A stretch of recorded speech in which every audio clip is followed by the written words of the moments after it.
মুসলিম অমুসলিমের মাঝে পার্থক্য সৃষ্টিকারী। তৃতীয় নম্বর উত্তর, নামাজ কি? আমাদের নবীজি বলেন নামাজ জান্নাতের চাবি।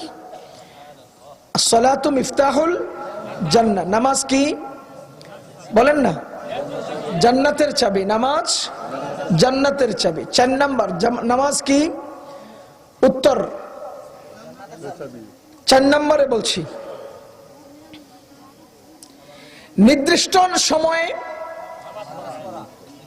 আমি বলি নির্দিষ্ট সময়ে নির্দিষ্ট পদ্ধতিতে শরীরের কিছু নির্দিষ্ট অঙ্গকে জমিনে রেখে বান্দা আল্লাহর সামনে নিজেকে ছোট করে প্রকাশ করার নাম নামাজ।